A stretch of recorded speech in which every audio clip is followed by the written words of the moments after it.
kita. Satu, alladzina hum fi salatihim khashi'un. Syarat pertama, kalau ingin mendapatkan surga Firdaus tadi dan kebahagiaannya diturunkan ke bumi, dibawa sampai mati, masuk ke alam kubur lebih bahagia lagi, maka amalan pertama untuk melatih menguatkan iman itu, coba berlatih untuk menunaikan sholat dengan khusyuk. Kalau Anda kerjakan benar sholat ini, maka apa yang Anda dapatkan? Teman-teman ingat betul, saya mau tanya sebentar. Keabadian yang abadi disebut dengan sa'id. Kalau kita ingin turunkan ke dunia percikannya kita dapatkan, usahanya disebut dengan apa? Masih ingat? Aflah itu kalau didapatkan, kata dasarnya apa tadi? Falahun. Lihat baik-baik. Kata Allah dalam Al-Quran tadi, kalau ingin mendapatkan falahun, amalan pertama sholat. Makanya ketika dipanggil sholat, kalimat falah dilekatkan pada panggilan sholat. 5 kali diingatkan. Begitu muadzin kemudian azan memanggil Anda, hayya 'alas shalah. Anda bertanya, ya Allah kenapa kami mesti sholat? Dijawab, hayya 'alal falah. Yuk, pagi yuk. Yang sejati datang sini. Belum dapat sujud, belum dapat ruku, saya berikan. Makanya ketika orang sholatnya benar, dia akan mendapatkan 5 keutamaan. Saat di dunia nih, belum ke akhirat, 5 keutamaan yang tidak diberikan pada orang yang tidak sholat. Atau orang sholat tapi sholatnya nggak khusyuk. Sebab syarat mendapatkannya khusyuk. Alladzina hum fi sholatihim khasyi'un. Bukan alladzina hum fi sholatihim saja, tapi ada kalimat khasyi'un. Artinya yang tidak khusyuk saja nggak akan dapat, apalagi yang nggak sholat. Apa yang 5 ini? Lihat baik-baik. 1, orang yang sholatnya benar, pertama kali sebelum mendapatkan kebahagiaan hakiki dari Allah Subhanahu wa Ta'ala, akan dirubah dulu perilaku hidupnya menjadi perilaku yang lebih baik. Kalau orang itu sholatnya benar, maka sholat itu akan melatih dia untuk berubah, bertransformasi jadi orang baik. Itu ada di Quran surah ke-29 ayat ke-45. Innas sholata tanha 'anil fahsya'i wal munkar. Sumber keburukan cuma 2, kalau bukan fahsya itu munkar. Maaf, pornografi, porno aksi, LGBT, kata-kata jorok, kotor itu fahsya. Di orang sholat kata Allah, mustahil berkata-kata kotor. Orang sholat tidak akan pernah mencela. Orang sholat tidak punya kata-kata jorok. Jadi kalau ada sekarang orang yang sholat senang mencela orang lain, itu berarti ada masalah dalam sholatnya. Dan dia belum dijamin sebagai ahli surga terbaik. Dan hidupnya nggak bahagia. Nggak bahagia. Aneh nih. Sholat tapi senang celah orang. Aneh. Aneh. Yang paling bahaya adalah menikmati celahannya. Itu yang paling aneh. Anda ngaji. Anda ikut taklim. Taklimnya sesuai Quran, taklimnya petunjuk sunnah. Anda sholat, Anda puasa, tapi Anda masih senang mencela orang lain dan menikmati celahan itu. Kalau nggak mencela, kayaknya nggak komplit kehidupan. Maka ada yang salah dengan ibadah Anda. Ada yang keliru. Karena mustahil taat bertemu dengan maksiat, itu mustahil. Mungkar, keburukan yang diingkari oleh hati, sumbernya nafsu perut dengan akal. Bohong, mencuri, menipu, membunuh, merampok, membegal, mabuk dan sebagainya. Itu namanya mungkar. Orang sholat gak mungkin mengerjakan mungkar. Jadi kalau sholat kita benar, cukuplah Anda sholat, maka Anda akan jadi orang baik. Makanya kata Nabi, Anda punya anak dari kecil ajarin sholat. Sholat, kalau naik jadi balik, kerjakan terus. Kasih pelajaran membuat dia mengerti. Kalau masih susah, berikan pelajaran. Ini sering diterjemahkan dengan memukul. Mukul di Arab beda dengan konteks mukul sekarang. Mukul di Arab tuh ngasih pelajaran supaya ngerti. Anda bisa terjemahkan dengan konteks lain. Uang jajannya tahan, yang kesukaannya simpan dulu. Bisa dengan konteks kekinian, tapi poinnya kenapa anak Anda dari kecil ajarin sholat, sampai kenalkan dengan masjid, ajari 3 tahun bawa ke masjid, kenalkan dengan masjid, gak ada masalah lari-lari itu sebelum waktu sholat. Kenalkan dulu. Dulu orang-orang tuh begitu, sebelum waktunya dikenalkan, jalan, begitu lari, biarin dulu.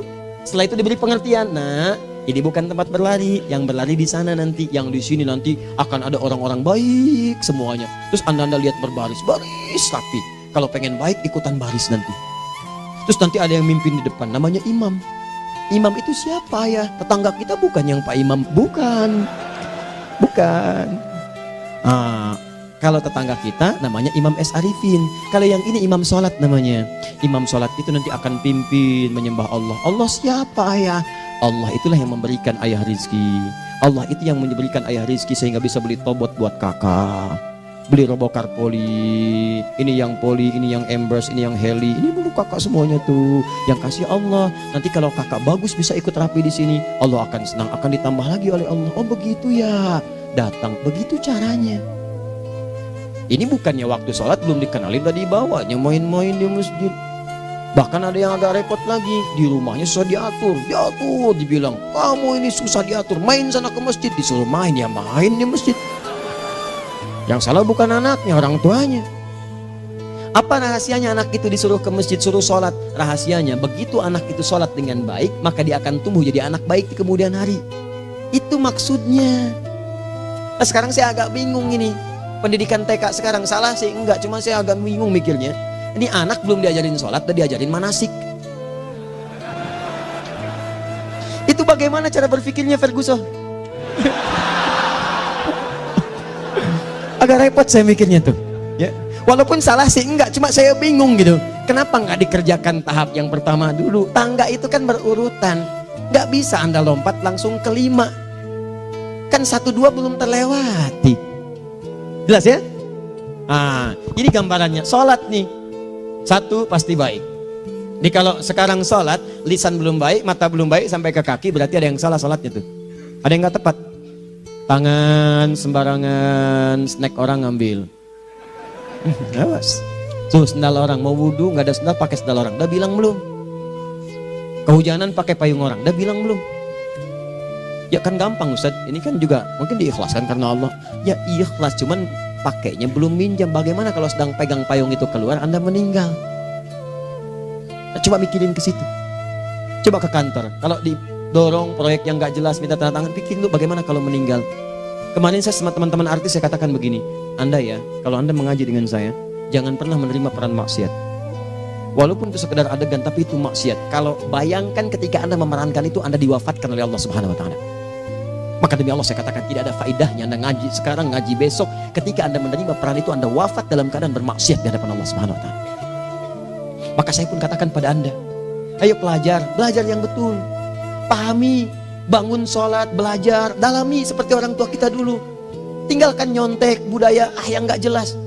Rasakan ketika nyontek Anda wafat, apa yang Anda dapatkan?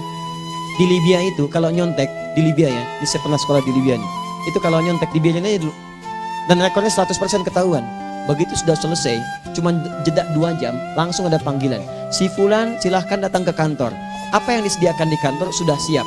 Anda diberi waktu 2 jam dari sekarang, siapkan beres-beres koper Anda. Di sini sudah tertulis Anda akan pulang. Tiketnya sudah lengkap, dikawal 2 orang. Dituliskan di situ anak ini nyontek, gak boleh kembali ke sini. Libya. Gak ada, zero tolerance bagi yang seperti itu, keluar. Kami gak terima di sini. Harusnya begitu. Gak ada faedahnya. Yang kita butuhkan amalan dari ilmu, bukan nilai-nilai itu sementara. Gak ada. Sudah. Nah ini akhirnya begini kualitasnya nih. Tertulis di ijazahnya bagus, cum laude, IPK-nya 4, tapi gak ada aplikasinya. Yang pintar banyak. Kita butuh yang baik, pintar yang baik. Sekarang yang pintar banyak, kepintarannya dipakai untuk nipu orang. Itu yang bahaya. Ahli hukum banyak yang dihukum.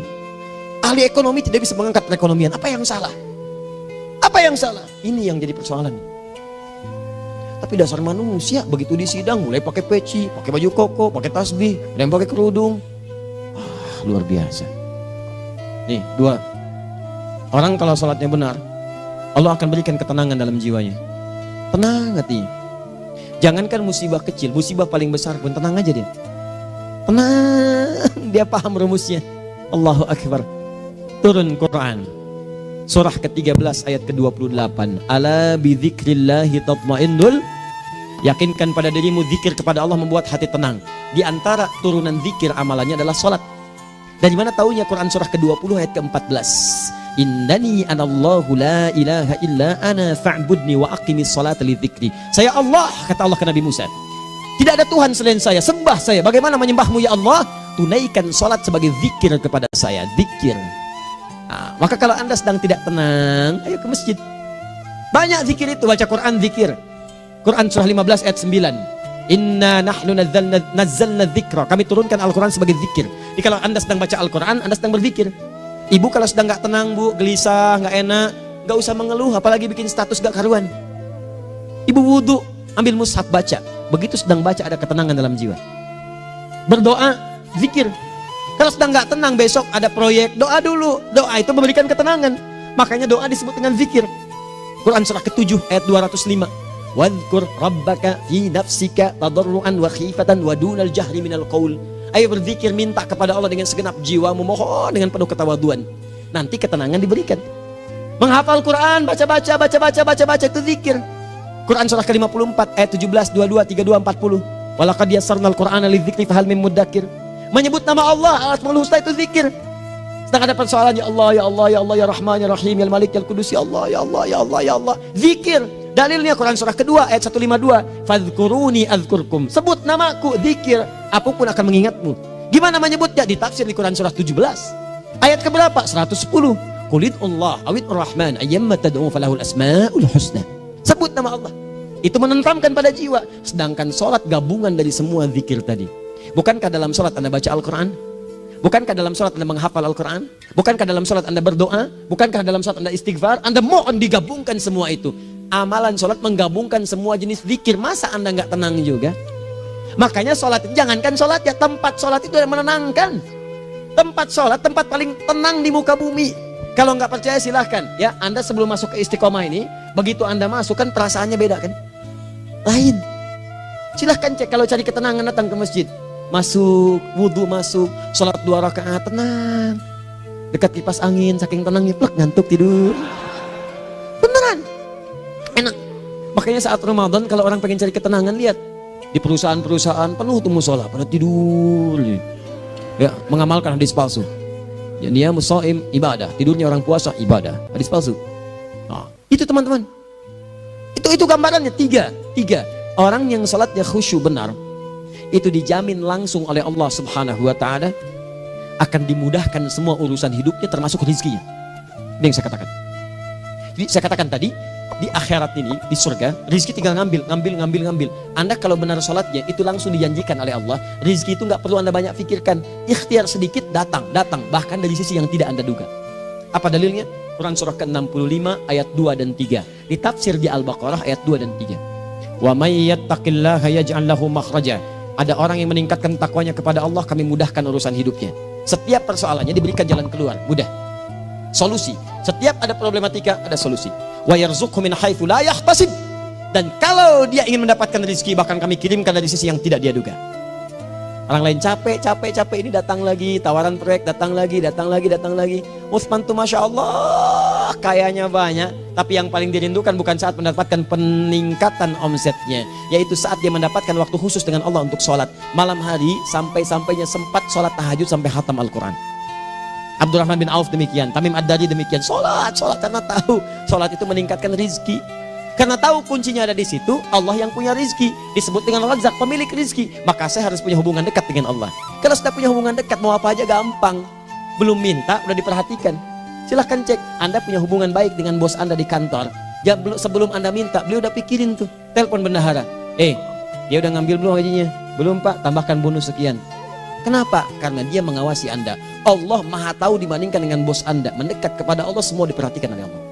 Siapa orang takwa itu? Kalimat takwa pertama di Al-Quran Al-Baqarah ayat 2, amalannya ayat 3. Dzalikal kitabu la raiba fihi hudal lil. Siapa muttaqin itu? Ayat 3-nya. Alladzina yu'minuna bil ghaib wa yuqimunas shalah. Nih, gampang. Kalau pengen mudah hidupnya gampang. Biaya nggak mahal, tenaga nggak banyak, tingkatkan takwa. Nih, kalau hidup Anda masih susah, di kantor champion, di rumah tangga bermasalah terus, atau sebaliknya, maka boleh jadi kalau gelar Anda tinggi, harta Anda banyak, tapi selalu punya masalah. Bukan Anda kurang hebat, bukan Anda kurang kedudukan, bukan Anda kurang kaya, Anda kurang takwa. Dan yang paling dahsyat, mungkin sholat Anda belum berkualitas. 4. Orang yang sholatnya benar, khusyuk dia. Bahkan saat sholat itu kalau dia minta, maka seketika doanya akan dikabulkan. Tanpa diskusi, langsung seketika. Contoh, Quran surah ketiga ayat 38-39. Demi Allah saya katakan, Nabi Zakaria punya masalahnya pelik. Sudah berumah tangga, istrinya divonis monopos, maaf bahkan mandul. Gak mungkin punya keturunan. Maka apa yang beliau kerjakan? Secara singkat beliau sholat. Begitu sholat minta kepada Allah. Hunalika da'a Zakaria rabbah. Di mihrab itu beliau bermohon kepada Allah. Bermohonnya sambil sholat.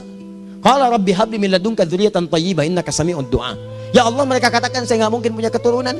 Sekarang saya ingin katakan, ya Allah, saya hanya minta darimu saja, saya nggak akan dengarkan mereka.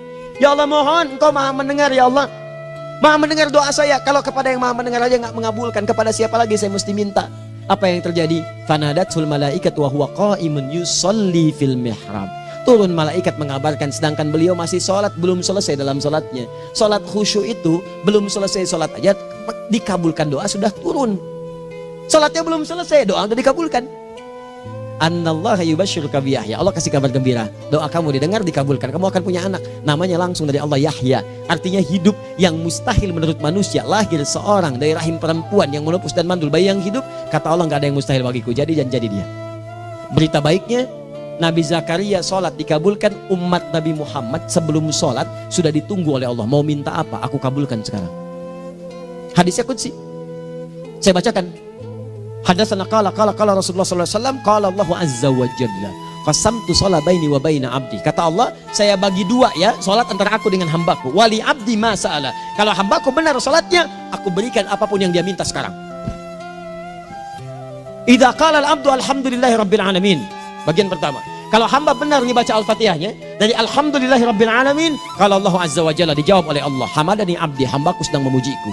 Wa idza qala ar-rahmanir rahim, jika hambaku berkata ar-rahmanir rahim, qala Allah azza wa jalla athna alayya abdi, hambaku sedang menyanjungku. Wa idza qala maliki yaumiddin, qala Allah azza wa jalla majjadani abdi, kalau hambaku mengatakan maliki yaumiddin, kata Allah hambaku sedang mengagungkanku. Perhatikan sekarang. Wa idza qala al-abdu iyyaka na'budu wa iyyaka nasta'in, jika hambaku berkata sekarang, ya Allah, kami sekarang ibadah, salat menyembahmu, dan kami sekarang sedang punya masalah, kami hanya minta tolong kepadamu ya Rabb. Apa jawabannya?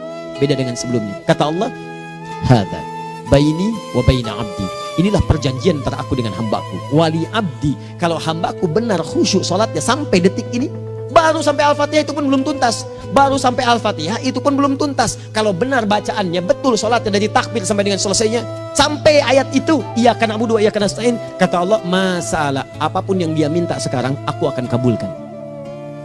Besok saya kasih rahasia yang di KBP. Ada awal pembuka di awal sebelum Al-Fatihah yang kalau Anda benar bacanya, itu pengantar kepada pengambulan doa di Al-Fatihah. Apa itu? Besok. 5. Yang kelima ini yang paling diharapkan, dan ini penutup dalam kajian kita malam ini. Teman-teman sekalian, perhatikan baik-baik. Jika Anda benar mengerjakannya, maka Allah akan jamin langsung Anda akan mendapatkan kesuksesan dan kebahagiaan di semua aktivitas Anda. Kalau jadi suami, suami yang sukses, rumah tangga yang bahagia. Kalau jadi pegawai, pegawai yang sukses, dan di kantor bahagia. Masih ingat? Kesuksesan yang menghadirkan kebahagiaan, konteksnya dunia disebut dengan falah, dipegang disebut dengan aflah. Dikembalikan lagi ke atas, ke surah ke-23 ayat 1 dan 2. Qad aflahal mu'minun. Apa amalannya? Alladzina hum fi salatihim khashi'un. Persoalannya, kalau Anda salat belum mendapatkan satu di antara 5 ini, apa masalahnya? Pertama masalahnya, kata Al-Quran, boleh jadi yang salat itu belum khusyuk. Apa itu khusyuk? 2 maknanya, dan saya tutup di sini. Apa yang 2 itu? 1, kebanyakan orang salat masih membawa dunia dalam salatnya. Makanya kalau pengen khusyuk, kata Allah, maka Anda rasakan akan bertemu Allah. Rumusnya Quran surah kedua ayat 45 sampai 46. Rasakan secara singkat, mungkin itu sholat terakhir yang Anda akan kerjakan dalam kehidupan. Mungkin di sholat itu Anda wafat. Kata Allah, alladzina yadhunnuna annahum mulaqu rabbihim. Orang khusyuk itu sudah kelihatan dari sebelum sholat, dia sudah merasa persiapan menghadap Allah. Persiapan ke manusia aja, dia sudah siap-siap, mandi dulu, ganti pakaian, pakai parfum, macam-macam dan sebagainya, hanya memenuhi undangan manusia. Allah mengundang Anda 5 kali dalam sehari. Ya maaf, mengabulkan doa Anda, mencukupkan kebutuhan, menyembuhkan kalau sakit, disiapkan Anda. Harusnya apa? Penampilan sempurna. Kata Quran, orang khusyuk itu kelihatan sebelum sholat, pakaiannya kelihatan. Quran surah 7 ayat 31, ya bani Adam khudhu zinatakum inda kulli masjid. Hai anak cucu Adam, kalau tiba panggilan dari masjid, kenakan pakaian terbaikmu.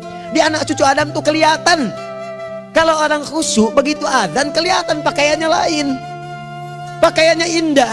Khudhu zinatakum, kenakan pakaian terbaikmu. Dipakai, bertemu Allah. Bertemu manusia aja pakaian bagus-bagus. Ini aneh ya, ada orang salah ibadah aja. Orang salah ibadah pakaiannya bagus-bagus. Lihat nih hari-hari tertentu, besok tuh orang mau ke tempat masing-masing tuh. Ada yang pakai jas, pakai dasi, pakai batik, pakai kebaya. Anaknya dibawa, dikuncir 2, bawa manisan macam-macam. Mau salah ibadah aja, tampilan bagus. Masa antum yang benar ibadahnya nggak bagus? Bedakan. Pakaian futsal, pakaian sholat ganti dengan yang sholat. Ini gimana pakaian sholat pakai pakaian futsal?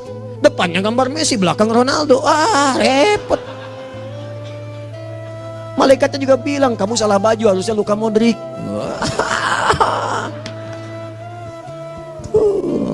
Apalah saya. Ayo mau tanya apa? Mourinho dipecat saya tahu. Lagi nganggur sekarang, ditawarin Benfica dia nggak terima. Sekarang jadi dia komentator di beIN Sport. Nanti sebentar lagi dia akan komentar di laga Saudi dengan Qatar dan komentar laga Arsenal dengan yang Sahih. Digantikan oleh Solskjaer. Dia super sub dulu. Ya, super sub. Ya, the baby assassin, ya pembunuh yang berwajah baby face. Masuknya di akhir-akhir, gol. Sekarang melatih dia 5 kali kemenangan, belum kalah sama sekali. Saya hafal itu. Tapi masih di urutan ke-6, tapi jaraknya ke yang ke-4 itu tinggal 3 poin lagi. Hafal saya. Liverpool tahu cuma 4 poin sekarang bedanya, kemarin 7 kalah 2-1 sama Manchester City. Walaupun banyak analisis yang menyebutkan mungkin itu diberikan saja gitu kan, karena ada yang lain-lain. Hafal kedua Manchester City, hafal saya. Ayo mau tanya apa lagi? Tottenham Hotspur ke bawahnya, ada Chelsea, ada Arsenal, baru kemudian Manchester United. Liga Italia, wah udah gak kekejar Juventus. Ya, apa lagi? Dan seterusnya lah. Gak ada ujungnya bahas yang begituan. Jelas ya? Maksud saya, Anda tanya itu saya jawab. Tapi tidak menghilangkan ibadah kita yang lain. Dan apa ruginya? Ya tahajud dah. Apa yang bisa dikerjakan besok, lihat besok. Ya kan tahajud kan bisa besok. Ada orang tahajud jam 10 pagi? Gak ada. Lebih baik Anda kerjakan malam tahajud. Yang tidak bisa dilihat malam bisa dilihat besok. Cara berpikirnya bagaimana kalau besok meninggal? Gak kesampaian teman-teman sekalian. Gak kesampaian. Nah maka dari itu, Anda kalau mau ada panggilan sholat, siap-siap baju yang bagus. Itu sempurnakan. Anda panggilan orang mandi. Panggilan Allah, buka Quran surah 5 ayat 6. Sempurnakan wudhu. Ya ayyuhalladzina amanu idza qumtum ila sholati faghsilu wujuhakum. Wudhu yang baik. Berpakaian yang rapi. Kenapa? Karena boleh jadi saat dipanggil Anda wafat saat itu. Maka wafat Anda dalam keadaan yang suci, dengan keadaan tobat, dengan pakaian terindah pada saat itu. Yang kedua, maaf, orang-orang kurang khusyuk itu saya tutup. Yang kedua itu karena kebanyakan orang sholat tidak paham, tidak mengerti apa yang dibaca dan dilakukan dalam sholatnya. Jujur pada diri sendiri, jawab pada diri Anda. Sampai sekarang Anda sholat, berapa persen bacaan sholat yang Anda pahami? Jangan-jangan selama ini Anda sholat ribuan kali sujud, ribuan kali ruku, gak ada yang paham yang dibaca. Sekian persen yang paham. Bagaimana sholat Anda bisa khusyuk? Pekerjaan Anda dipahami, urusan akhirat Anda gak dipahami. Di mana cara berpikirnya? Aku yang bagaimana atau engkau yang harus bagaimana? Ya, coba berubah. Nah ini baru satu amalan, belum yang lainnya. Ada 5 amalan lagi yang kalau kita bisa turunkan itu, selain sholat yang khusyuk, maka jaminan tadi akan datang. Baru sholat khusyuk aja 5 datang, apalagi ditambah dengan 5 amalan lainnya lagi. Demi Allah saya katakan, dunia kecil sekali, gak ada nilainya. Akhirat aja enak, nikmat. Saya ketemu Ustaz Arifin beberapa waktu lalu, dan kita doakan semoga Allah berikan kesembuhan, kesehatan. Saya datang, biasa kita adamin berdoa, duduk. Bang istirahat, bang butuh istirahat, umat udah nunggu. Dah gak usah mikir yang lain, karena beliau cerita masjid, cerita zikro, cerita mana ini. Ya insya Allah, nitipin ini, nitipin itu dan seterusnya. Dan yang paling indah adalah, bang kita saling panggil weekend. Nikmat, gak ada yang senikmat ini. Zikir, Allah, doa. Nah bayangkan sakit tapi masih nikmat gitu. Nikmat. Iya bang, saya paham. Istirahat dulu. Banyakkan nanti orang jengkuk. Saya pamit dulu ya, supaya bisa istirahat, supaya tenang. Lama kita pegangan tangan, ngobrol, saling mendoakan. Itu nikmat. Dan cara berpikirnya kalau sudah pakai iman, semua nikmat. Ada uang nikmat, gak ada uang nikmat, sakit nikmat. Karena cara berpikirnya lain. Nanti kita bertemu lagi, saya terangkan pada Anda. Dan saya contohkan satu kisah. Bahkan ketika ada orang yang diuji Allah dengan ujian yang sangat luar biasa, yang menurut sementara orang itu ujian sangat luar biasa menggetarkan jiwanya dan susah untuk bertahan, tapi orang ini nikmat saja menjalaninya. Nikmat. Ada yang di rumah tangga, ada yang di macam-macam. Contohnya banyak. Satu contoh saya berikan di malam ini. Satu kali suami istri, wah luar biasa. Istrinya itu cerewetnya Pak, bukan cuma cerewet, ngeselin bagi suaminya. Maaf Bu ya, bukan ibu maksudnya. Jadi semua yang dikerjakan suami salah. Pengen mangga, ayah kalau kita sekarang dibeli mangga. Kenapa mangga yang ini? Saya pengennya mangga yang lain. Belikan mangga. Kenapa beli mangga aja? Jeruknya mana? Jeruk. Semua. Pokoknya semua yang kerjakan suami salah. Tapi suami tidak pernah mengeluh. Ini kerjakan, itu kerjakan. Satu kali, perhatikan cara memandangnya. Ketika iman sudah masuk ke dalam jiwa. Kata temannya, akhi, istri kamu ini begini nyusahin kamu. Kenapa kamu gak cari yang lain? Kan gampang ada syariat. Udah pisahin aja cari yang lain. Kamu tenang ibadah. Apa jawabannya? Hey, Allah sudah turunkan surga ke saya lewat dia. Kenapa kamu meminta saya untuk menjauhinya dan meninggalkan surga saya? Ini cara melihat dia. Bukankah ketika ada berbagai keluhan saya sabar? Bukankah sabar mendekatkan saya ke surga? Allah kirimkan tipikal istri seperti ini supaya mendekatkan saya ke surga. Dengan itu kan saya banyak pahala. Saya sabar, pahala banyak. Sudah Allah berikan pahala kepada saya. Kamu malah nyuruh saya untuk berpisah dengan pahala itu. Perhatikan cara berpikirnya. Indah. Kalau rumah tangga seperti ini semuanya enak gitu. Suaminya biasa-biasa, istrinya cantik, luar biasa. Begitu berdandan kelihatan kata suaminya, Masya Allah, wajahnya tak berpaling, mata tak berkedip. Kata istrinya, ya zauji madzabik, sayang kamu kenapa? Wallahi syakiran lillah bihadari. Demi Allah, aku bersyukur mendapatkan istri secantik kamu. Kata istrinya, nahnu fil jannah zauji, kita berdua di surga. Kata suaminya, kok bisa begitu jawabanmu? Iya, kamu bersyukur dengan keadaanku, aku bersabar dengan keadaanmu. Catat. Bukankah orang syukur dan sabar di surga? Tuh lihat, canda-canda orang-orang soleh itu begitu. Nikmat ketawa walaupun nyelekit di hati. Cuman bawaannya enak gitu. Nah, nanti itu ada tuh, nanti saya turunin tuh. Yang di rumah tangga, yang ini, yang itu nanti. Kapan? Pertemuan berikutnya. Ya, jadi kita cukupkan dulu di malam ini apa yang kita pelajari supaya nanti nggak terlampau banyak kita dapat materi. Cuma sayang sedikit mengamalkan. Saya sudah tuangkan di sini. Banyak saya tuliskan termasuk di keluarga, di macam-macam. Ini saya tulis tapi silahkan Anda baca. Kalau ada manfaat silahkan dapatkan. Kalau ada yang kurang silahkan sampaikan untuk dikoreksi. Semoga Allah muliakan kita semua insya Allah. Sekali lagi, perbaiki hidup. Jangan banyak mainnya. Dan sudah, jangan banyak membuang dengan yang sia-sia apapun yang dihadapi. Sekali lagi, tolong jaga kondusivitas, bantu negara kita, ketertiban, keamanan. Kalau saya menyampaikan sesuatu ada singgungan dengan yang kekinian, itu maksudnya koreksi masukan-masukan supaya diperbaiki. Tapi tetap dalam urusan pemilihan kita punya pilihan masing-masing yang tidak boleh dipaksakan. Jelas ya? Baik, jadi ya saya sampaikan sekali lagi. Pertama, pilih mana? Anda dipaksa harus ikut, atau yang kedua, kita bebas memilih sesuai. Dah. Sudah ya. Jadi kita akhiri. Subhanakallahumma bihamdika asyhadu an la ilaha illa anta astaghfiruka wa atubu ilaik. Wa akhiru da'wan alhamdulillahirabbil alamin. Berjumpa besok sesi terakhir fikih ikhtilaf di Masjid Ar-Rahman Kota Baru Parahyangan. Assalamualaikum warahmatullahi wabarakatuh.